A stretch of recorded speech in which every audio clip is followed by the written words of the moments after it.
Sean Stockman has more than 814,000 subscribers on his YouTube channel alone. It is really impressive, and on it you will find Sean helping people in Detroit do things like clean up their yards and clear overgrown trees and bushes. What would you do if you spent your entire life outrunning a deadline that nobody else could see? I'm not talking about a project deadline or mortgage payment, a biological one. A clock ticking inside your chest since you were 10 years old, counting down to an age your father never made it past. I've been called plenty of things. It's going to be a good way for get out my energy, and it's going to look great for the neighborhood. Someone was in real need and said, oh my gosh, I've been praying for somebody to come help me. That's the story of Sean Stockman, the man behind the channel Midlife Stockman, and it is one of the most quietly devastating and ultimately triumphant stories the internet has stumbled across in years. But before we get into what he built, we need to talk about what he was running from, because you can't understand the mower without understanding the ghost. The corporate cage. Sean Stockman sat in a climate-controlled office in Detroit for 22 years, and for most of that time, he was excellent at his job. He worked in corporate purchasing for massive multinational companies, which essentially meant he was a master of the spreadsheet and the supply chain, moving numbers around to ensure the machine kept humming. But here was the thing about those 22 years. They didn't just happen in a vacuum, because every single day he sat in that ergonomic chair, he was listening to a clock that nobody else could hear. According to his personal history, shared on MidlifeStockman.com, Sean grew up in the shadow of a very specific number, and that number was 35.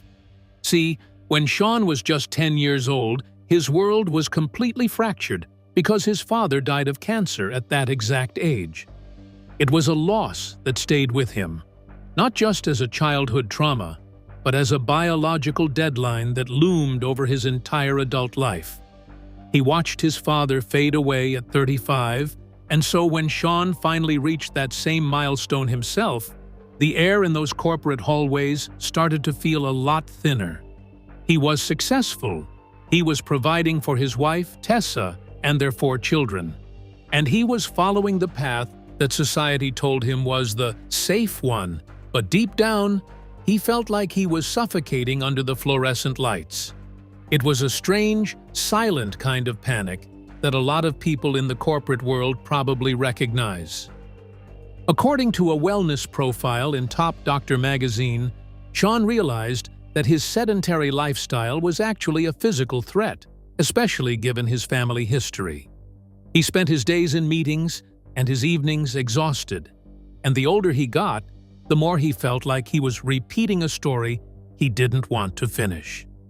He wasn't just working a job, he was living in a cage that paid him well enough to ignore the bars. But then he hit a point where the fear of staying the same finally became greater than the fear of changing.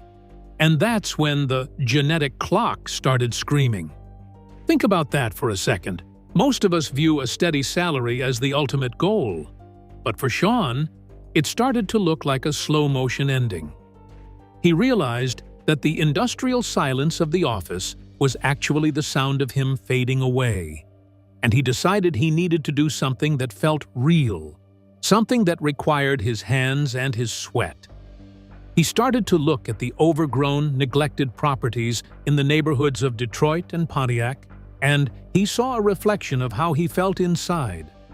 Those lots were buried under decades of neglect, hidden under tall grass and trash, much like his own sense of purpose was buried under 22 years of corporate bureaucracy.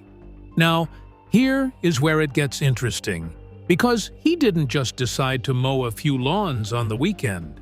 He decided that he was going to use physical labor as a literal biological defense mechanism. He wanted to move, he wanted to strain, and he wanted to be outside in the Michigan air until his lungs burned. He credited his father-in-law for teaching him the hands-on skills he needed, like fixing fences and clearing debris, which was a bitter irony considering his own father wasn't there to do it. Every time he picked up a trimmer, He was essentially reclaiming a piece of the childhood he lost and fighting against the sedentary fate that he was convinced would eventually claim him if he didn't move. But before we get to the part where he became a YouTube sensation with millions of views, I want to ask you something that hits a bit close to home. We all have that ghost in the machinery, and for Sean, that ghost was sitting right there in the office with him, checking the time. By the time September rolled around and he finally walked away from his 22-year career with a severance package and a plan that most people thought was insane, he felt lighter than he had in decades. He wasn't just quitting a job, he was burning the boats.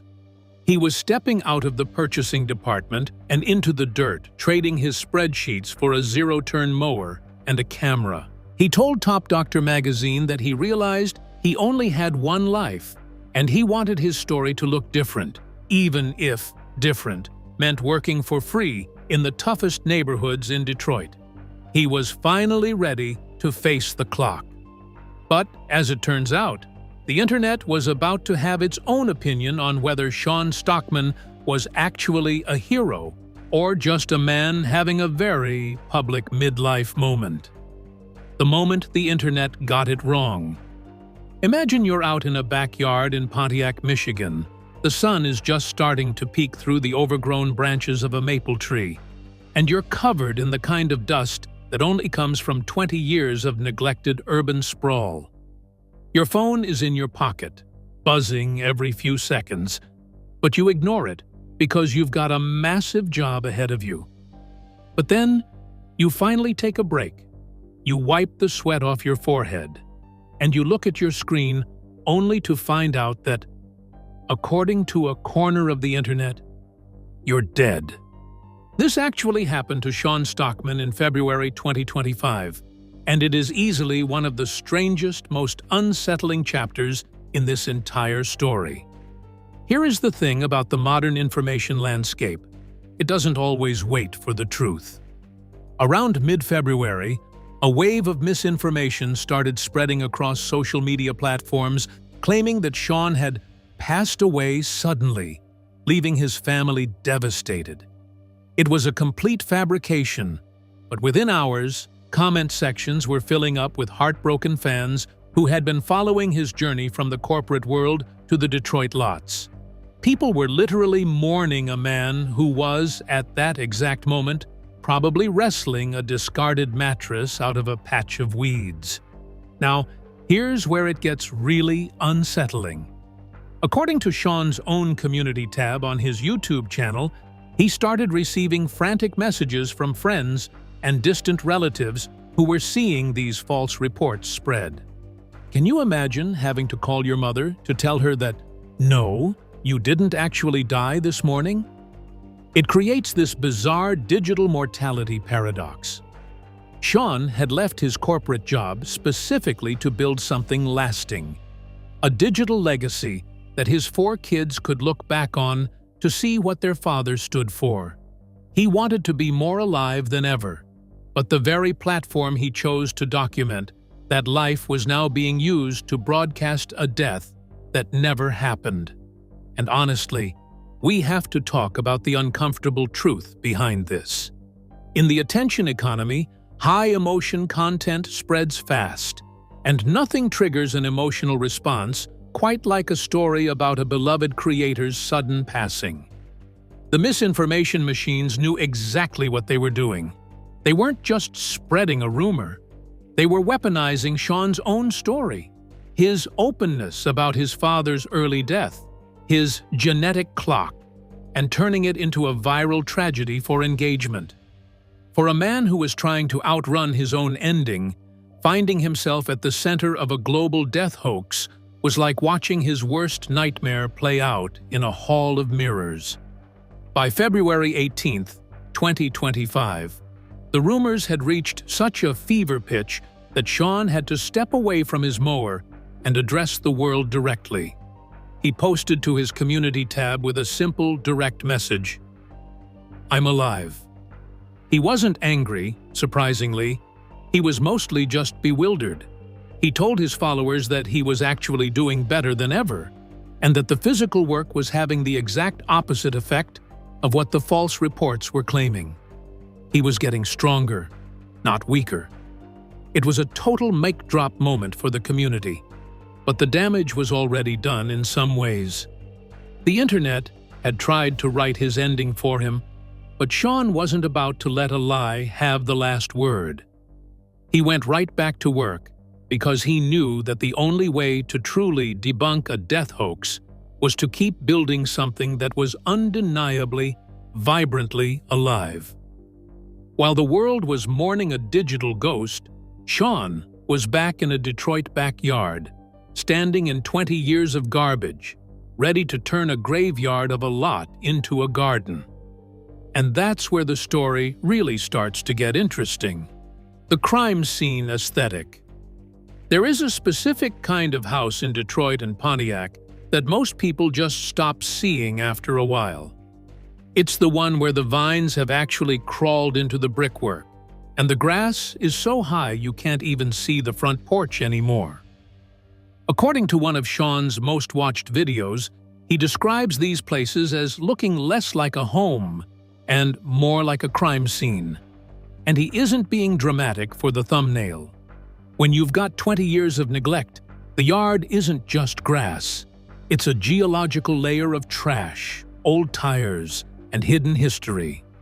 Sean isn't really a landscaper in these moments. He's more of an urban archaeologist, digging through the debris to find the actual foundation of a neighborhood that everyone else decided as a lost cause. Here's where it gets interesting, because you can't just show up to a lot like this with a standard lawnmower and hope for the best. Sean has to go into these crime scenes with a very specific set of tools and a lot of mental preparation.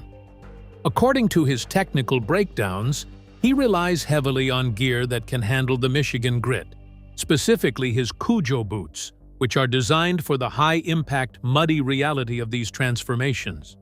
He's also frequently seen clutching a bottle of LMNT because when you're hauling literal tons of wet debris in 80-degree humidity, electrolytes aren't a luxury. They're what keep you from collapsing before the job is half done. It's a far cry from the climate-controlled purchasing office where he spent his 30s. But Sean doesn't always do this alone. He often teams up with Al Bladez, a fellow creator who has built a massive following by doing similar disaster lawn restorations. Together, they work under an initiative called 3 for Change, which targets the most dangerous overgrown properties in the city. According to the 3 for Change mission logs, they focus on squatter houses, places that have become magnets for illegal activity because the overgrowth provides a perfect screen for things the neighbors don't want to see.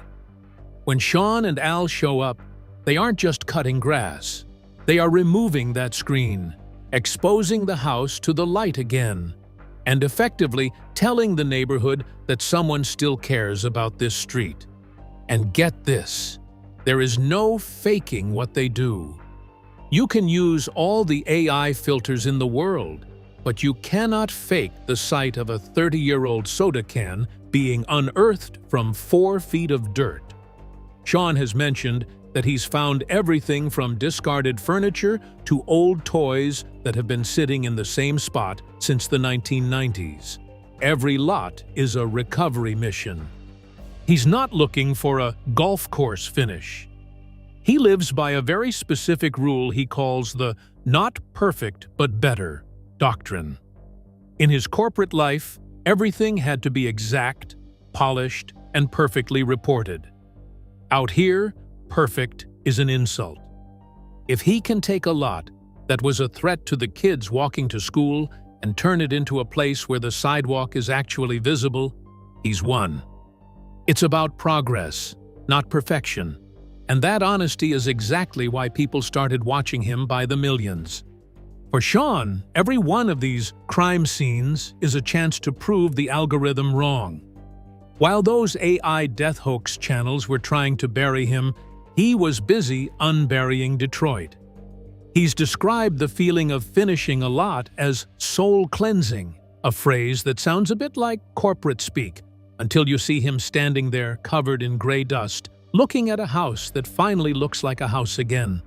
It's a physical manifestation of his own transformation. He's clearing out the overgrowth of his 22-year corporate past and finding the structure underneath. But here's the thing about doing archaeology with your own back. It eventually starts to fight back. Sean was moving mountains of trash, sometimes working 12-hour days to finish a project for a neighbor who couldn't afford to pay him. He was outrunning his father's ending, sure, but he was doing it at a pace that was absolutely brutal. He was clearing the lots, but the physical effort required to move this much weight was starting to reveal a new kind of toll, one that didn't show up in the before and after photos. The maintenance of a human machine.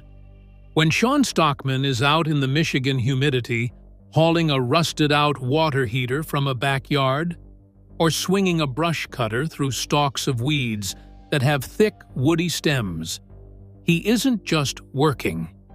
If you look closely at his face in his videos, there's a look of intense, almost clinical focus. He's treating his own body like a high-performance machine that was left in a damp garage for 22 years and is finally being taken out for a redline run.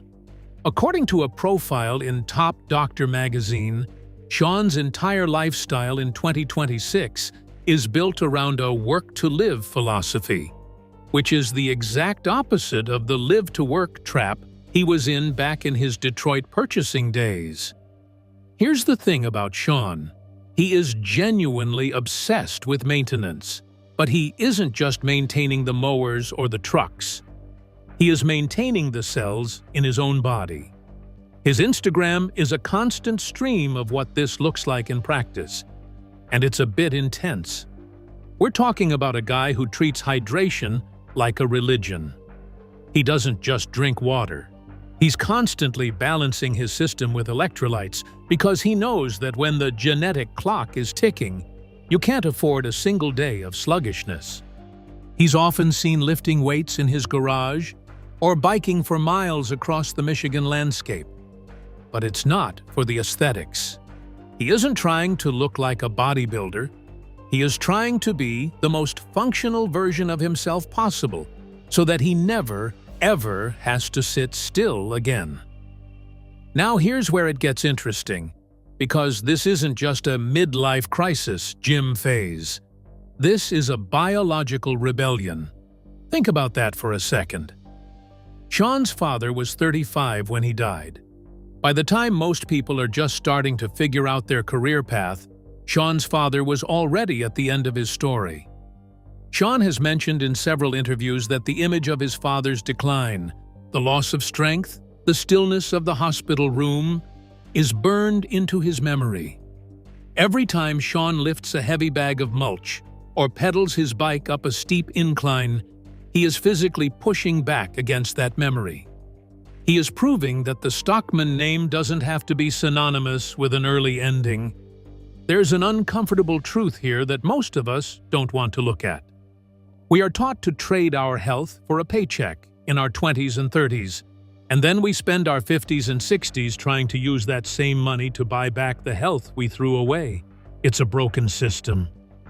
Sean realized this when he was sitting in that corporate office, feeling his muscles atrophy and his energy levels tank. He was making a great salary, but he was paying for it with his literal life force. According to his Midlife Mondays blog, he decided that the safe path was actually the most dangerous one he could take. He chose to trade the desk for the dirt, because the dirt was giving him his strength back. Sean Stockman actually took the deal. He walked away from the security of a 20-year career because he realized that 10 extra years of being a human machine was worth more than any pension or corporate title. And get this. This maintenance routine has turned him into a bit of a specimen. By the time 2026 rolled around, Sean was arguably in better shape than he was in his 20s. He's frequently talking about functional longevity, which is basically the science of making sure your body can still do the things you want to do when you're 70 or 80. He isn't just trying to survive, he's trying to thrive in a way that his father never got the chance to. The yard work isn't the goal, it's the byproduct. The mowers are just the weights he uses to stay strong. But wait, because this is where the story takes a turn that Sean never expected. He started doing this to save his own life and to be there for his 4 kids. He wanted to be the dad who could still play catch and hike mountains when he was 60. But as his channel grew to over 1 million subscribers, something strange happened. People weren't just watching for the lawn transformations anymore, they were watching for him. This health and vitality he had fought so hard to reclaim wasn't just for his own family anymore. It was for 1 million strangers across the internet who were looking at this man in Detroit and seeing something they were missing in their own lives. Sean's mission to outrun his own ending became a mission to help an entire generation do the same. The Million-Man Digital Barn Raising. Early 2026 was a freezing time in Detroit, the kind of cold that gets into the marrow of your bones and makes you question why anyone ever decided to build a city in the Midwest. But for Sean Stockman, something was heating up that had nothing to do with the weather. He was sitting in his shed, probably surrounded by half-disassembled carburetors and rolls of trimmer line, when he watched a digital counter on his screen finally roll over to 7 digits. 1 million subscribers. For a guy who spent 22 years as an anonymous cog in a corporate purchasing machine, that number was absolutely staggering. According to the tracking data on Social Blade, the Midlife Stockman channel didn't just grow. It hit a vertical climb in early 2026 that most creators would trade their soul for. And yet Sean wasn't doing anything trendy. He was just a middle-aged guy in a Michigan hoodie talking about lawn restoration and biological clocks. But here is where it gets really interesting, because when you look at the people behind those numbers, you start to see a very specific pattern emerge. This wasn't an audience of kids looking for Mr. Beast-style stunts, or gamers looking for high-octane highlights. According to the demographic breakdowns Sean has shared, his viewers are overwhelmingly men in their 30s, 40s, and 50s. These are guys who are often stuck in the same corporate cage Sean escaped. Men who are feeling the same physical decline he fought so hard to reverse. They didn't just come for the before and after shots of a Pontiac backyard. They came because Sean was articulating a struggle they didn't know how to name. There is this uncomfortable truth buried in the comments of every one of his videos, and it's something that tells you a lot about the state of the modern world. We are living through a time where a massive generation of men is essentially looking for a father figure, someone to tell them that it's okay to be tired, but it's not okay to stay down. Sean accidentally became the digital dad for 1 million strangers. People started writing to him about their own health scares, their own fathers who passed away too young, and their own desperate need to find a purpose that didn't involve a spreadsheet. It's a bit heavy when you think about it, the idea that a guy with a lawnmower in Detroit became the emotional safety net for men across the globe. But that's exactly what happened. Now, you might be wondering how a guy who does free lawn work for a living actually keeps the lights on and the trucks running. This is where the digital barn raising comes in. Historically, a barn raising was when an entire community would show up to build a structure for a neighbor because no one person could do it alone. Sean took that 19th century concept and moved it onto Patreon. According to his Patreon tiers, he isn't just selling behind-the-scenes access. He's selling the opportunity to be part of the mission. His supporters aren't just fans, they are essentially silent partners in urban renewal. They fund the gas, the equipment, and the 3 for Change initiatives so that Sean can keep showing up to those crime scene lots without asking the struggling homeowners for a single dime. And let's be real for a second, because the business of being real is actually quite lucrative if you do it right. Sean isn't out here doing cheesy brand deals for things he doesn't believe in. You'll see him wearing Cujo boots because they actually survive the Detroit mud, or drinking LMNT because it actually keeps him from hitting the wall during a 12-hour clearing job. He's built a recurring revenue model that allows him to remain completely independent of corporate sponsors who might want him to polish his image or tone down the grit. It's a full-circle moment. He used his corporate purchasing skills to build a business that is designed to destroy the very corporate culture he came from. Think about that for a second.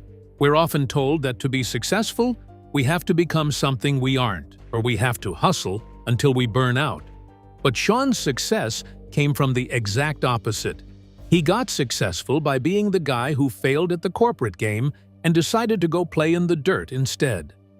Every legend has a hero. Who was yours? By the spring of 2026, the Midlife Stockman movement had become something much bigger than a YouTube channel. It was a global community of men who were finally starting to talk about their genetic clocks and their physical well-being. Sean had built a digital empire out of grass clippings and honesty. He had outrun his father's ending, at least for now, and he had helped 1 million other people start their own race. He had fixed the yards, he had fixed his health, and he had fixed his finances. But as the channel reached its absolute peak, and the digital dad was standing at the top of the mountain, Sean had to face the one lot he couldn't fix with a mower. Because, as it turns out, there are some endings you can't outrun. The inspection of the soul. It is April 2026, and the Michigan spring is finally starting to show itself in the tiny green shoots pushing through the black soil of a lot that, just last week, was a graveyard of rusted tires and waist-high weeds. Sean Stockman is standing there at the edge of the property, looking at the clean lines of the sidewalk he just unearthed, and he realizes that he has officially lived longer than his father ever did. According to his latest video posted in April 2026, this moment wasn't just about another successful restoration. It was the final checkpoint in a race he's been running since he was 10 years old. The internet tried to bury him under a digital pile of fake obituaries and AI-generated sorrow. But standing there in the pale Detroit sun, it is clear that the digital ghost the bots created has no power over the living legacy he is actually building with his own 2 hands. Here is the thing about Sean's better philosophy. It was never really about the grass. It was about reconciling with a story that he thought was written in stone the moment his father died at 35. For decades, he looked at his family tree as a biological trap, a script he was forced to follow until his own time ran out. But as he stands in this restored lot, he sees that the history of Detroit and the history of his own family are actually quite similar. They were both written off by the world as abandoned or beyond repair, but they both just needed someone willing to get their hands dirty and look past the decay. According to the vision shared on MidlifeStockman.com, Sean sees a future where these blocks are defined by the people who refuse to leave them behind, rather than the corporations that forgot they existed. We all have that one area that has become completely overgrown, that thing we are too afraid to touch because it feels like the weight of it might actually break us. Maybe it is a relationship that's been neglected, or your health, or a dream you buried under the comfort of a steady salary 10 years ago. Look at the shed in your own life. What is the first bolt you need to tighten to get the machine running again? Sean showed 1 million people that you don't need to have a perfect plan to start. You just need to be willing to face the mess. You can't fix your life until you're willing to get your hands dirty. And the dirt is actually where the real healing begins. Sean Stockman outran his own ending by realizing that the ending isn't a date on a calendar. It is a state of mind. He traded the industrial silence of a corporate office for the roar of a mower, and in doing so, he found a way to speak to his father across time. The lots are cleaner, the neighborhoods are safer, and the man who was once a corporate ghost is now a pillar of a community that refuses to fade away. And that's the real story. It was never about the lawn. It was about the man who finally learned how to stand his ground. If you enjoyed this journey through Sean's transformation, let me know what you think in the comments below.